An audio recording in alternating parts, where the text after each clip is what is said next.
ओम शांति।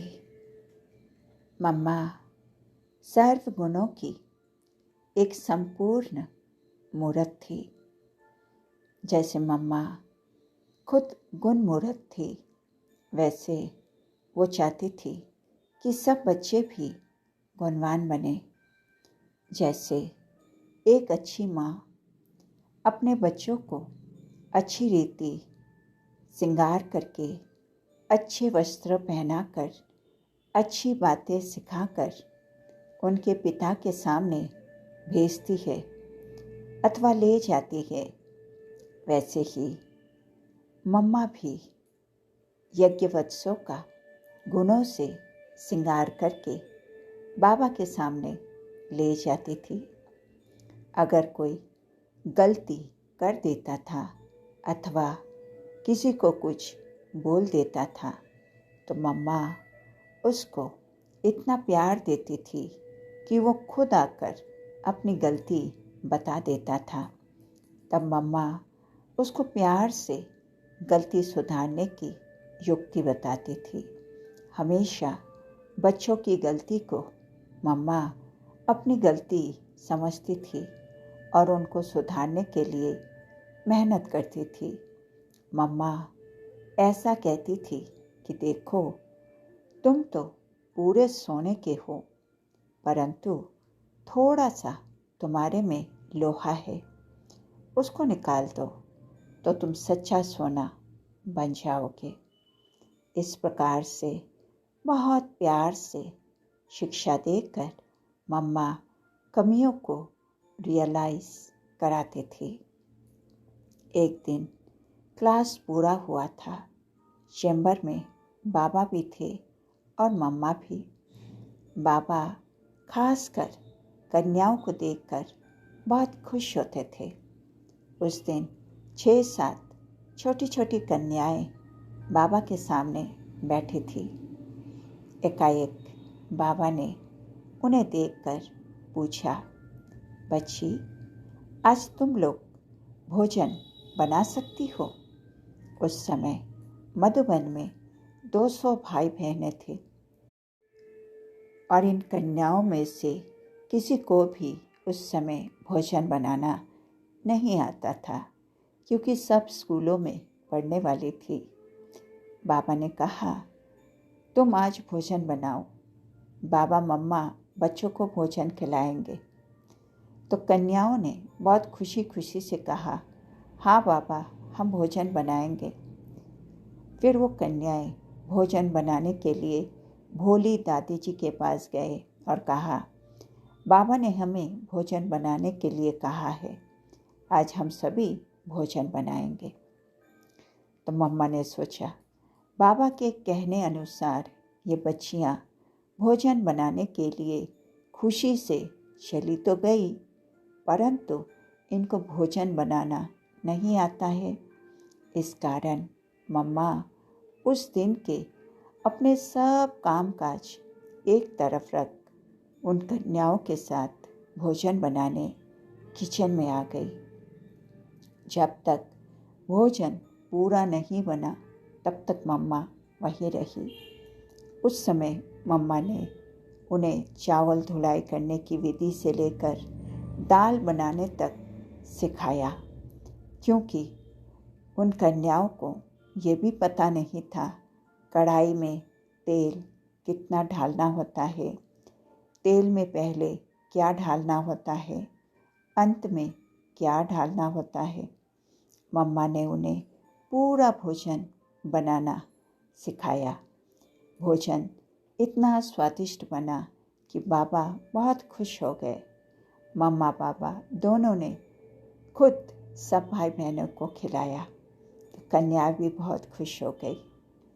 तो मम्मा बच्चों को हर प्रकार की सेवा कैसे करे ये सिखाती थी और योग्य बनाती थी।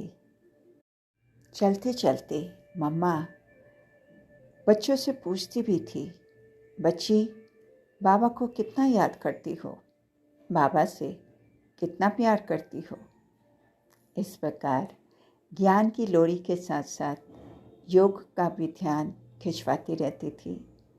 मम्मा जब दृष्टि देती थी तो उनकी आंखें इतनी चमकती थी जैसे कि उन आँखों से बाबा देख रहा हो। मम्मा की दृष्टि से उनका संपूर्ण स्वरूप दिखाई पड़ता था। मम्मा ऐसी लगती थी कि वे यहाँ की नहीं है, वो ऊपर से आई है। वो देहधारी नहीं लगती थी, सूक्ष्म शरीरधारी लगती थी। उनकी दृष्टि में इतनी ताकत थी कि जिसको भी वो देखती थी उसके विचार ही बदल जाते थे। मम्मा को देखने से ही तपस्या और त्याग की मूर्ति का अनुभव होता था। मम्मा तुरंत दान महापुण्य जमा करने वाली थी। एक बार हैदराबाद सिंध में एक ऑफिसर ब्रह्मा बाबा से मिलने आया था, क्योंकि लोगों के मन में गलत धारणाएं थी कि बाबा माताओं कन्याओं का घर बार छुड़ाते हैं, जादू करते हैं आदि आदि। तो बाबा उस ऑफिसर को समझा रहे थे कि देखो, मैं इन बच्चियों को क्या देता हूँ, न गहने देता हूँ श्रृंगार के लिए, न अच्छे कपड़े देता हूँ। इनको गहने और कपड़ों से भी ऊंचा ज्ञान श्रृंगार मिलता है, जिससे इन्हें आत्मिक सुख मिलता है, जिस कारण ही ये भौतिक सुखों को त्याग कर आत्मिक सुख की ओर भागती है। ये वार्तालाप मम्मा और विजेंद्र दादी ने बाहर बगीचे में टहलते हुए सुना। मम्मा विजेंद्र दादी को कहने लगी कि देखो, बाबा हमारे लिए क्या कहता है, परंतु हमने तो अब तक ये विनाशी गहने पहने हुए हैं। मम्मा ने भी उस समय थोड़े बहुत गहने पहने हुए थे और विजेंद्र दादी को तो बाबा ने लौकिक जीवन में बहुत सिंगारा था। मम्मा की ये बातें सुनकर विजेंद्र दादी ने कहा कि हमारे इन झूठे गहनों से बाबा के बोल झूठे लगेंगे, क्योंकि हमने गहने पहने हुए हैं और बाबा कहता है ये झूठा श्रृंगार छोड़ के सच्चा श्रृंगार करती है। अब क्या किया जाए? तो मम्मा ने कहा, चलो हम दोनों ये झूठे गहने उतार देते हैं। तो उन दोनों ने तुरंत ही गहने उतार दिए। उन्हें देखकर सारे यज्ञवत्सों ने अपने सब गहनों को स्वयं ही त्याग कर दिया। मतलब ये कि मम्मा सदैव बाबा के महावाक्यों को साकार करने में नंबर 1 रही। शिव बाबा हमेशा कहते थे, बाबा नंबर 1 है, परंतु तुम्हारी माँ तो +1 में गई है। मम्मा के चेहरे पर कभी भी उदासी नहीं देखी गई।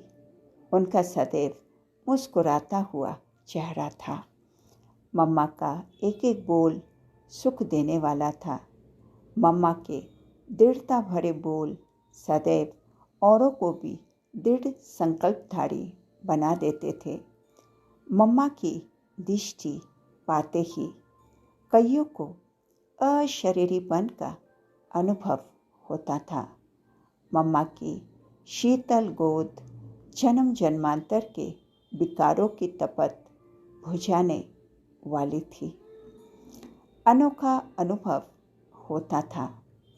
मम्मा बाबा को फॉलो करने में नंबर 1 थी, इसलिए बाबा की सारी दिनचर्या सवेरे से लेकर रात तक कैसे चलती थी उसको सुनकर फॉलो करती रहती थी। प्यारे बाबा को शुक्रिया। ओम शांति।